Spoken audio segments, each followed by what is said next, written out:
प्रभु जीशु ख्रीष्टଙ୍କ बहुमूल्य नामरे समस्तଙ୍କୁ praise the Lord. मोर प्रिय माने आज आमे शिखिबा शांति रे परिपूर्ण एक गृह विषय रे।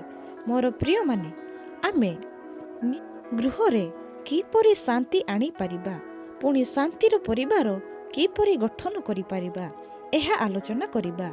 मोर प्रिय माने शांति हेउछि द्वंद्वर अनुपस्थिति नुहे बरम ख्रीष्टଙ୍କ उपस्थिति। मोर प्रिय माने आज अनेक गृह गुड़िक प्रायतः कोलाहल रे परिपूर्ण किंतु शांतिर अभाव रही।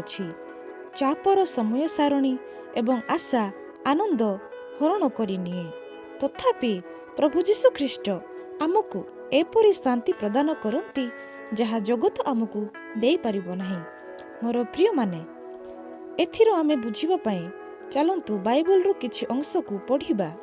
कोलोसियो 3:15 पदरे लेखा जाए, पुणी ख्रीष्ट दत्त जो शांति भोग करिबा निमते तुम्हे माने एक शरीर स्वरूपे आहूत होइअछ, ताहा तुम्ह मानक हृदय रे राजत्व करू, पुणी तुम्हे माने धन्यवाद दियो।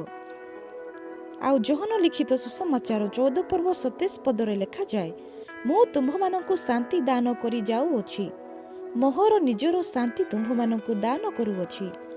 जगत जेपरि दान करे मु तुम्ह मानक से परि दान करू नाही, तुम्ह मानक हृदय उद्विग्न न हेउ। मोर प्रिय माने एठारे आमे देखि पारुछु जे प्रभु जीशु ख्रीष्ट आमको निजर शांति प्रदान करी अछंती, जहा कि जगत आमनको देई पारे नाही। मोर प्रिय माने आमे निजको प्रश्न करिबा जे आमे निज गृह रे केबे शांति रे अछु कि? घरर सदस्य मानक सहित शांति रे कथावार्ता करूछु कि ना नहीं? जदि आमे शांति रे कथावार्ता करिनु तेबे आमे प्रभु देइथिबा शांति को आज पर्यंत अनुभव करि पारि नाहु। मोर प्रिय माने जदि आमे शांति रे नाहु तेबे आमे किपरि गोटिए भलो परिवार गठन करि पारिबा? सेथि पई शांति आम गृह रे आवश्यक अछि। मोर प्रिय माने प्रभु चाहंती जे निज गृह हेउछि प्रेम, धैर्य, क्षमा ओ सेवार एक स्थान। घरे जदि शांति रहे तेबे समाज ओ जीवन मध्य सुंदर हुए। मोर प्रिय माने प्रभु आमको सिखांती जे शांति बाहर नुहे मनरु आसे। आमे निज गृह रे किपरि शांति रे रहिबा मु 6टी विषय आपण मानकु कहिबी।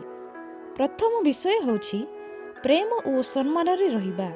प्रभु कहती परस्पर को प्रेम कर।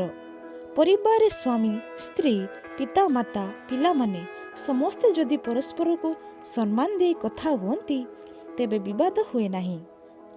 कठोर कथा परिवर्ते मिठा कथा कहिबा प्रभुंकर पसंद। द्वितीय विषय होछि क्षमा करिबार मन। घरे सबु बेले भूल हुए किंतु प्रभु कहती क्षमा करो। जी क्षमा करि पारे से शांति रे रहि पारे। छोट छोट कथा को धरी रखिले मन रे विष सृष्टि हुए आउ शांति नष्ट हुए। तृतीय विषय होछि धैर्य धरिबा। प्रभु आमको धैर्य सिखांती। सबु समय सबु कथा आम इच्छा अनुसार हुए नाही। परिवार रो केही जदि भूल करे किबा राग करे सेठारे धैर्य धरी चुप रहिबा बहुत जरूरी। धैर्य हेउछि शांतिर मूल अस्त्र। चतुर्थ विषय होछि अहंकार छाड़िबा। प्रभु कहती नम्र हुओ।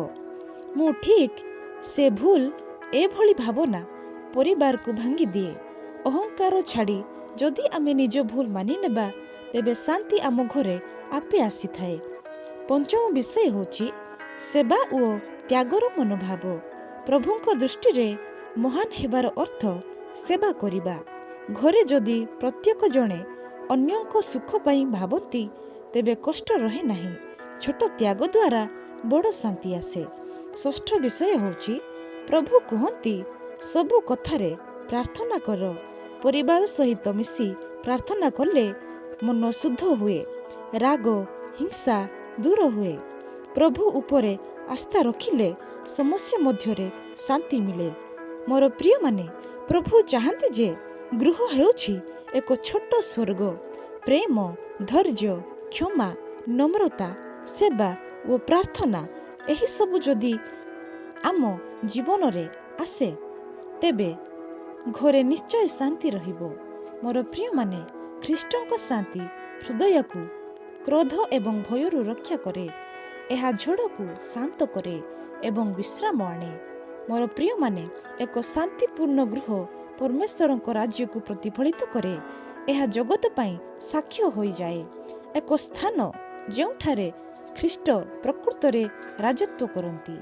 ମୋର ପ୍ରିୟମାନେ, ଆଜିର ଏହି ଛୋଟ ଶିକ୍ଷାରେ ପ୍ରଭୁ ଆମ ସମସ୍ତଙ୍କୁ ଆଶୀର୍ବାଦ କରନ୍ତୁ।